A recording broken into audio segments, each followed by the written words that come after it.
আসসালামু আলাইকুম প্রিয় দর্শক, আজকে আমি চলে আসলাম বাউল সম্রাট লালন শাহর মাজারে। আর লালন শাহর মাজারে এসে এক ভাইরাল সাধুর সাথে দেখা। এখন সাধুর মুখ থেকে আমরা কিছু কথা শুনবো।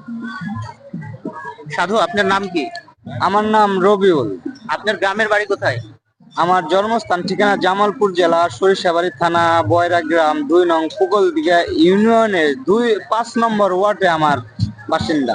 এই লালন উৎসবে কি আপনি প্রত্যেক বছরই এখানে আসেন? শুধু লালন উৎসবে না, আমি বিগত প্রায় 30 বছর তো হইলো আনুমানিক এই লালন শাহ ধামের সাথে জড়িত, আসা যাওয়া করি। 12 বছর গৃহত্যাগী হিসেবে এই লালন ধামেই পড়েছিলাম। সাত-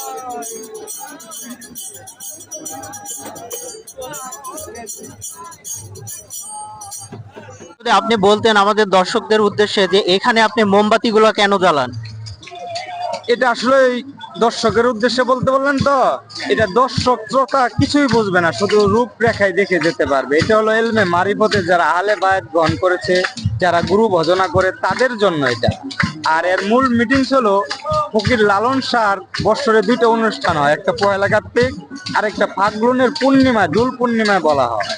এই 2টা অনুষ্ঠানে শুধু এরকম করা হয়, তাছাড়া সারা বছরে আর এতে এরকম করা হয় না। মানে এর মূল কথাটা হলো লালনকে স্মরণ করে লালন সাইজির যে কর্মকাণ্ড আছে সেই কর্মকাণ্ডের এখানে কিছু রূপরেখা আছে, সেটা আপনার বিবেক জ্ঞান দ্বারা বুঝে নিতে হবে। আবার যদি বলেন লালন এসব ব্যবহার করছে, না, লালন কিন্তু এসব ব্যবহার করে না, লালন করাইছে। এগুলো লালন মতের ভিতরে গোপনীয় তথ্য রয়েছে। সাধু, আমার আরেকটা প্রশ্ন, আপনি এখানে ঘন্টা বাজান কেন? এটা আপনি তাল বাজায়, ত্রিতাল। তাল, এটা মানে কি? এটা আরাধনা বলা হয়। ও আচ্ছা। সাধু, আপনি যদি লালনের দর্শন সম্পর্কে কিছু বাণী আমাদের দর্শক শ্রোতার মাঝে বলতেন। এখন লালন সাহেবের দর্শন নিতে গেলে আপনাকে লালন ভাব সঙ্গীত আগে ভাবতে হবে, বুঝতে হবে। যেমন লালন সাহেব যে কটা কালাম বলছে, সেই কালাম মানে আবার অনেকে বলে কালাম বলে কেন, যাই হোক গান বলছে, সেই গানের ভিতরে আপনি মাহিত্য খুঁজে পাবেন। বলছে যে আইন ভেজিলেন রাসূলুল্লাহ, মুখে পড়বে সদাইলা ইলাহা ইল্লাল্লাহ, আইন ভেজিলেন রাসূলুল্লাহ। এখন আইন ভেজিলেন এটা যদি আমি না বুঝি তাহলে তার হবে না।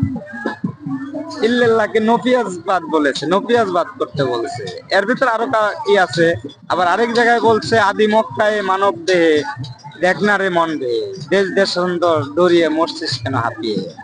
তাহলে এই মানুষকে নিয়ে লালন ফকির বলছে। যখনই আপনি লালন ভাব সঙ্গীত মানে পড়বেন বা গাবেন, এটাকে ধ্যান করবেন, তখন আপনার ভিতরে লালন চলে আসবে।